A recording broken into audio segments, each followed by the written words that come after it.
पूरे दमखम के साथ में आंदोलन को मजबूत करेंगे। और मुख्यमंत्री आवास का घेराव का जो कार्यक्रम कल निर्धारित हुआ है, उन्होंने घोषणा किया है, तो आप इसको जेबीकेएसएस का आधिकारिक घोषणा भी मान सकते हैं। अगर देवेंद्र नाथ महतो ने घोषणा किया है तो ये पूरे जेबीकेएसएस का घोषणा है और हम लोग पूरे झारखंड के टीम उनके साथ में है और कल बहुत ही मजबूती के साथ हम लोग सीएम आवास का घेराव करने का काम करेंगे। शिक्षा, स्वास्थ्य, रोजगार का मुद्दा संतोष महतो और उसकी टीम उठा रही है, तो फिर रास्ते अलग अलग क्यों? हमने तय किया कि जब रास्ते एक करने हैं, मंजिल एक करनी है, तो जितना जल्दी हो सके पार्टी के साथ जुड़ना चाहिए और भाई जयराम महतो के कंधों को और हाथ को मजबूत करना चाहिए। अभी हमारे साथ संतोष महतो जी हैं, जो जेबीकेएसएस का दामन जो है कुछ ही दिन पहले जो है जयराम महतो के समक्ष में जो है जेबीकेएसएस का दामन थामे हैं। हम सवाल एक रखना चाहेंगे कि जेबीकेएसएस में अभी विधानसभा चुनाव जब सामने आ रहा है तो बहुत सारे लोग जो है जेबीकेएसएस के साथ जुड़ रहे हैं। संतोष महतो भी जो ऐसे हैं कि विधानसभा से ठीक पहले जो है वो भी जेबीकेएसएस का दामन थामे हैं और उसमें से बहुत सारे जेबीकेएसएस के पदाधिकारीगण तमाम लोगों के समक्ष आकर जो है जेबीकेएसएस का दामन थामे हैं। क्या कुछ रणनीति के साथ राजनीति करने या जेबीकेएसएस को एक मजबूती प्रदान करने को लेकर जेबीकेएसएस का दामन थामे हैं? जयराम महतो का जो हाथ को मजबूत करने की बात कहते हैं, तो ये भी उस हाथ की मजबूती में अपना भी सहयोग देने को लेकर जेबीकेएसएस के साथ आए हैं। जानने का प्रयास करते हैं क्या कुछ है खास। संतोष दा, सबसे पहले जोहार। पलटू भाई, आपको जोहार और आपके तमाम सब्सक्राइबर, फॉलोअर्स सभी को झारखंडी जोहार। आपने जो सवाल पूछा कि विधानसभा चुनाव से कुछ दिन पहले मैंने जेबीकेएसएस का हाथ थामा है, देखिए एक तो ये आप समझिए कि क्या एक पैरामीटर है जेबीकेएसएस का स्थापना काल या जेबीकेएसएस का शुरुआत आप किसको मानते हैं? आप जेबीकेएसएस के शुरुआती जितने भी आंदोलन हैं या जितने भी कार्यक्रम हैं जिनमें भाई हमारे पार्टी के अध्यक्ष टाइगर जयराम महतो जी दिखाई देते हैं, उनके साथ मैं दिखाई देता हूं। लेकिन समय के साथ में जेबीकेएसएस ने अपनी रणनीति बदली।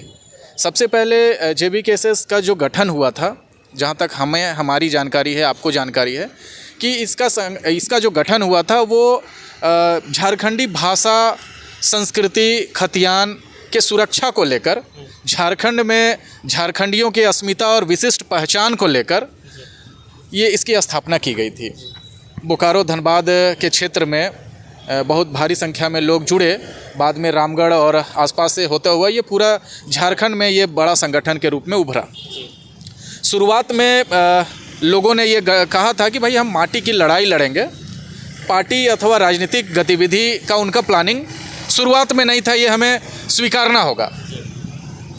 बाद में जब अलग अलग आंदोलन हुए, बहुत सारे महाजुटान हुए, बहुत सारी सभाएं हुई और नौकरशाह सरकार, तमाम ब्यूरोक्रेट्स, तमाम शासन व्यवस्था, प्रशासन के लोगों को हमने समझा कि ये आसानी से सिस्टम बदलने वाला नहीं है।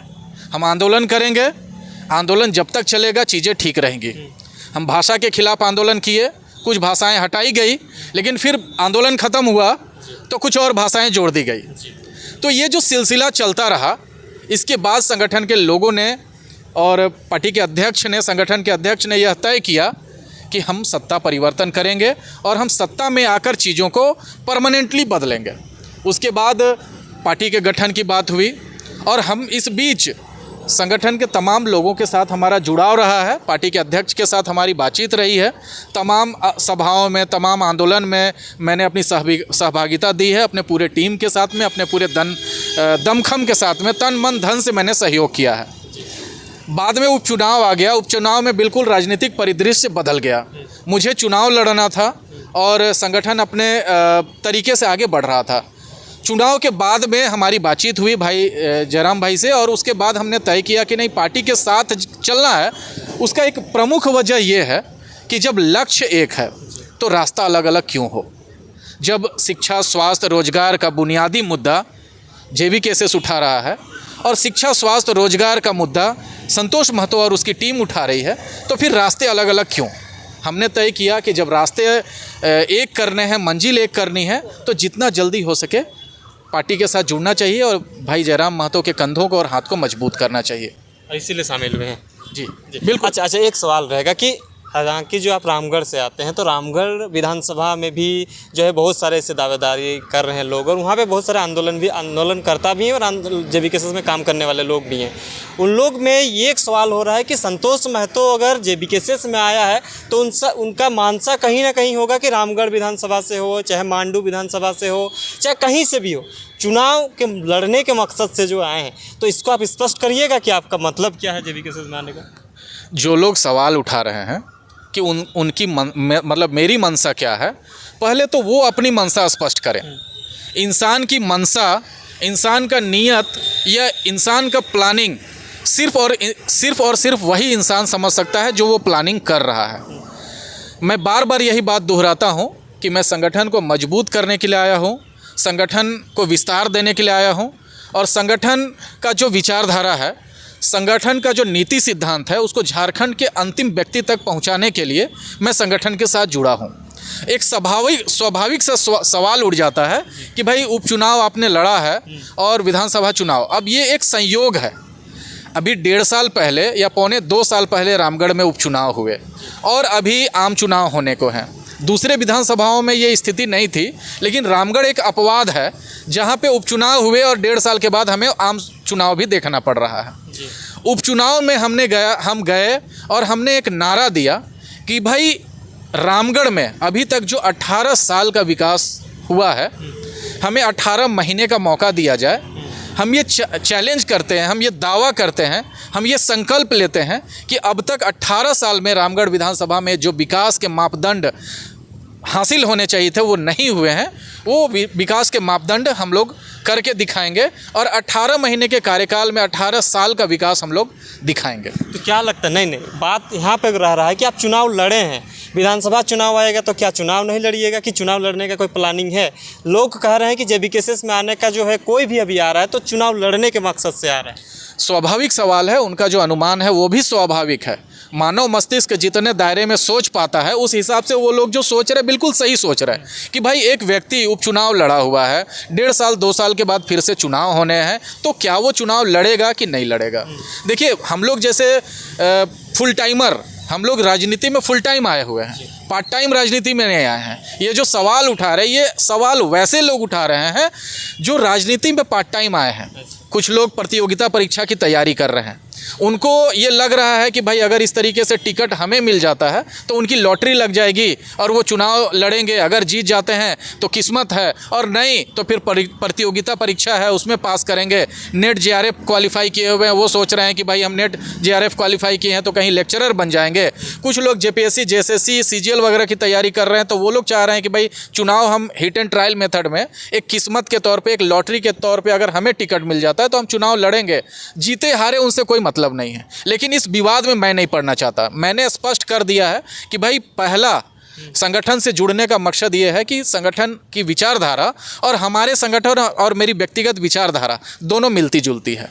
तो जब मंजिल एक है तो रास्ता अलग अलग क्यों हो। अब रही बात चुनाव लड़ने की, तो ये पूरी तरीके से जब आप कोई राजनीतिक मंच पे आ जाते हैं, जब कोई आप राजनीतिक पार्टी के साथ जुड़ जाते हैं, तो ये पार्टी के शीर्ष पे जो नेतृत्व बैठा हुआ होता है, जो केंद्रीय अध्यक्ष बैठे हुए तो होते हैं, जो केंद्रीय कमेटी के लोग होते हैं, ये बिल्कुल उनके विवेक के आधार पे, विवेक के डिपेंड करता है कि वो बतौर प्रत्याशी रामगढ़ में किसको मौका देना चाहते हैं। हाँ, एक चीज़ तो तय है कि जो उपचुनाव में हमने जो अनुभव लिया है, जो हमारी टीम खड़ी है, बूथ स्तर पे हमारा टीम मजबूत है, गांव-गांव तक हमारा टीम मजबूत है, गांव-गांव तक लोग हमें पहचानते हैं।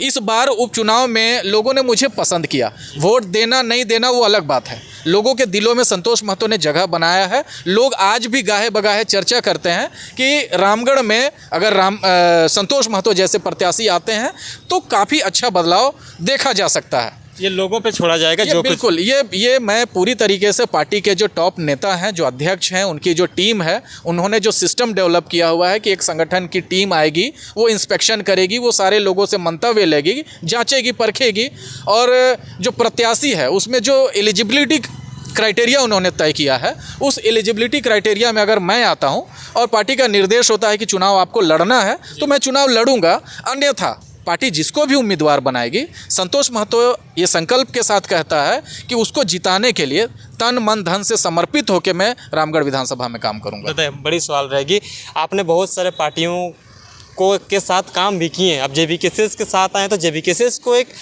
अलग लेवल तक, जिस तरह से जेबीकेएसएस में बहुत सारे अभी पदाधिकारियों को भी जो है चयनित कर लिया गया है, लेकिन जेबीकेएसएस का एक शिखर तक ले जाने को लेकर क्या करिएगा आगे के लिए, नीति कैसा?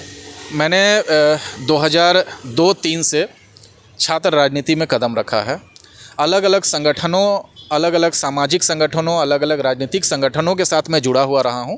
लेकिन अगर आप सवाल उठाएंगे कि किसी अन्य पॉलिटिकल पार्टी मतलब राजनीतिक दल के साथ मेरा जुड़ाव रहा है कि नहीं रहा है, तो आज तक उपचुनाव से पहले मैंने किसी भी राजनीतिक दल के साथ काम नहीं किया है। जितने भी राजनीतिक संगठन कह सकते हैं, राजनीतिक पार्टियां, राजनीतिक संगठन और सामाजिक संगठन में फ़र्क है। आप मुझे एक राजनीतिक सामाजिक कार्यकर्ता कह सकते हैं, मैं कभी भी किसी भी राजनीतिक दल का कार्यकर्ता नहीं रहा। लेकिन जब चुनाव की बात आती है तो चुनाव में एक मजबूरी बन जाती है कि आप किसी न किसी पार्टी के सिंबल पे चुनाव लड़ते हैं, जो कि ईवीएम में उसका सिंबल हो, लोग आसानी से उसको पहचान पाएँ, बहुत सारी मतलब सहूलियत देखी जाती है। तो एक विकल्प के तौर पे मैं झारखंड पार्टी से जुड़ा और झारखंड पार्टी से चुनाव लड़ा। लेकिन उसके बाद भी झारखंड पार्टी के साथ में मेरा कोई और आगे का कोई गतिविधि नहीं रहा है। जहाँ तक सवाल है कि जेबीकेएसएस के तौर पे मैंने क्या सोचा है, जेबीकेएसएस के साथ जुड़ने का मेरा जो मकसद है वो स्पष्ट कर देना चाहता हूँ कि विभिन्न राजनीतिक सामाजिक संगठनों के बैनर तले मैंने झारखंड के लगभग 22 जिलों में अपने सक्रिय भूमिका निभाई है। वहाँ पे मैंने संगठन का विस्तार करने को लेके या सामाजिक संगठनों के प्रचार प्रसार को लेके झारखंड के अलग अलग जिलों में मैंने दौरा किया है। वहाँ संगठन के काम से मैं गया हूँ, तो मैं पूरे झारखंड को बहुत अच्छे तरीके से जानता हूँ किस क्षेत्र में जनता की किस तरीके की समस्याएँ हैं, किस तरीके की अपेक्षाएँ हैं, किस तरीके के जन अपेक्षाओं पे और दूसरे राजनीतिक दल खरे नहीं उतर पाए हैं। तो मेरा ये मकसद होगा कि जेबीकेएसएस को झारखंड के सभी जिलों में, सभी गांवों में, सभी प्रखंडों में और सभी व्यक्तियों तक लेके जाऊं। आप पलामू क्षेत्र को उदाहरण के तौर पे देख सकते हैं, आप इधर चांडिल के क्षेत्र को देख सकते हैं, आप दक्षिणी छोटा नागपुर, उत्तरी छोटा नागपुर, आप संथाल, कोल्हान या हजारीबाग प्रमंडल को देख सकते हैं। संगठन के कामों के लेके मैं अलग अलग जगहों पे गया हूँ। मेरा ये संगठन के साथ जुड़ाव का सबसे बड़ा मकसद है कि जेबीकेएसएस को मैं पूरे झारखंड के एक एक व्यक्ति तक पहुंचाना चाहता हूं। संगठन के विचारधारा को अर्बन पॉपुलेशन से लेके रूरल पॉपुलेशन तक पहुंचाना चाहता हूं।